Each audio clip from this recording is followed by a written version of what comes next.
Now we will look at the face. A puffy face should make you think of three common conditions: renal edema, myxedema, and steroid faces. Notice the typical renal edema, maximum around the eyes, more in the mornings, in a case of nephrotic syndrome. If it is of sudden onset with scanty red urine, think of acute glomerulonephritis. See the distribution of edema, which is mainly in the loose tissues of the face with minimal dependent edema of the legs. Notice the myxedema face. Note the dull look on the face. And though we cannot hear her hoarse and slow voice in this cassette, I will demonstrate the slow relaxation of the ankle jerk, which is as confirmatory of myxedema as the costly T3, T4, TSH studies. See how slowly the muscle relaxes. 100% diagnostic of myxedema. This is another patient of hypothyroidism. Though it is uncommon in males, that dull look in the eyes is characteristic. Steroid face is also similar and should be thought of if the patient is on steroids, say for bronchial asthma or some skin disease. This is Rhizus sardonicus of tetanus. It gives an appearance of laughing due to contraction of the facial muscles. I will demonstrate the other signs of tetanus also.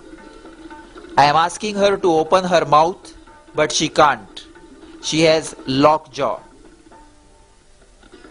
Lockjaw is the earliest sign of tetanus. See the neck stiffness. See the stiffness of the muscles of the hands.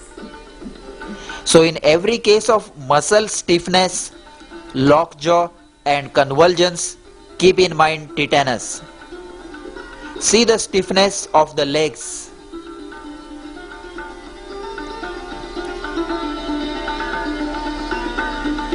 And see that even the abdominal muscles are stiff. Bell's palsy or facial nerve palsy.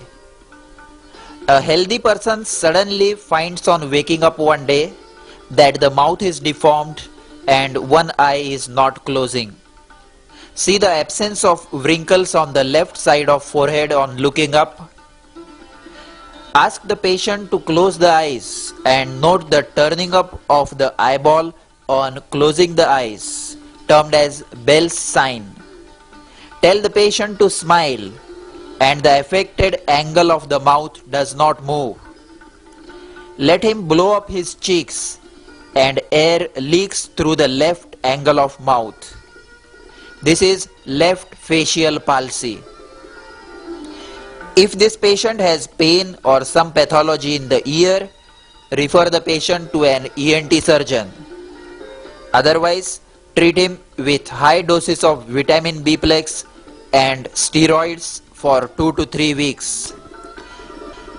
Parotid swellings are also often seen in practice. Mumps is very common in children with diffuse swelling of both parotids, which needs only symptomatic treatment. Benign mixed parotid tumors such as these are seen to be present under the ear lobule for several years.